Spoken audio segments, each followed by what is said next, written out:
Milton Friedman was one of the most influential economists of the 20th century. His policies and influence helped shape many modern economic principles and ideologies. Born on July 31, 1912, in Brooklyn, New York, Friedman excelled academically as a child, graduating high school at the age of 15. He then went on to earn an undergraduate degree in mathematics and economics from Rutgers University in 1932. Friedman continued his studies at the University of Chicago, where he earned his master's degree in 1933. Friedman found work at the University of Wisconsin in 1940, but quit due to inconsistencies in belief about the United States' involvement in World War II. Later, in 1943, Friedman was employed at Columbia University as a mathematical statistician during World War II. He spent his time there analyzing and modifying weapon designs, creating military tactics, and conducting metallurgical experiments. In 1946, Milton Friedman accepted an offer to teach economic theory at the University of Chicago, where he was a professor for over 30 years. Under his supervision, the Chicago School of Economics produced multiple Nobel Prize winners. After retiring from the University of Chicago, Friedman took his expertise to national politics. He became an economic advisor to Ronald Reagan, the 40th President of the United States in 1981, and worked for British Prime Minister Margaret Thatcher in 1982. Milton Friedman's theories and principles helped shape the ideas and beliefs associated with modern economics in the 21st century. His articulation of the permanent income hypothesis explains the tendencies of people when it comes to spending their earnings. Friedman claims that persons' consumption at a point in time is determined by their expected income rather than their current income.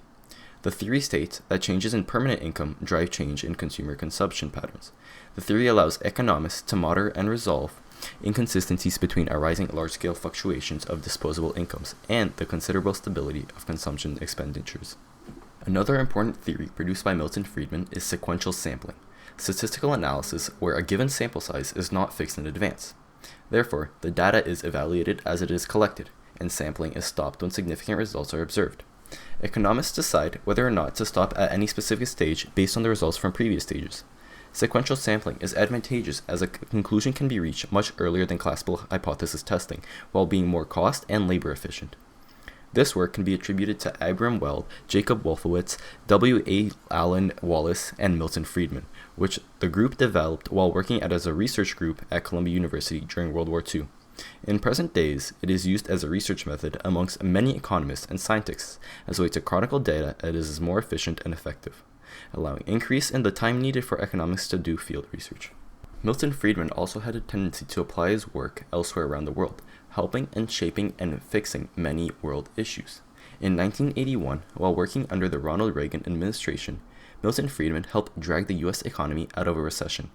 Friedman developed the theory that high inflation rates were correlated to high levels of unemployment in society. Friedman argued that if the nominal interest rate were to be set to zero, the opportunity cost of holding money would not decline. This would allow individuals who hold money to not suffer any losses. This theory aided Paul Volcker, the FED chairman, pulled the United States out of the recession in 1982. Friedman's theory was put to the test during the 1970s and 1980s. The United States was facing an all-time high when it came to inflation rates. The inflation rate rose from 11.2% in 1979 to 21.5% in 1981. As job unemployment skyrocketed, Friedman suggested that lowering interest will lower inflation, which will reduce the rate of unemployment. This concept helped pull the United States out of recession and helped rebuild several key industries such as housing, steel manufacturing, and automobiles. Another proposal that Milton Friedman made that helped benefit the world was his effort in installing a school choice system in the United States. Friedman proposed supplementing publicly operated privately run schools through a school voucher system in a 1955 article, which was titled The Role of Government in Education. He suggested that through government-funded scholarships and grants, prosperous students would benefit society as the opportunity cost would have a higher return. These reforms were implemented in Chile and Sweden in 1981 and 1992 respectively. Continuing their efforts, Friedman and his wife founded the Friedman Foundation for Educational Choice in 1996, whose name changed to EdChoice in 2016. This organization implements school choice and provides financial benefits to parents of school children who wish to send their children to private schools they cannot afford. The EdChoice website states, "Our goal is to have a system in which every family in the U.S. will be able to choose for itself the school to which its children go.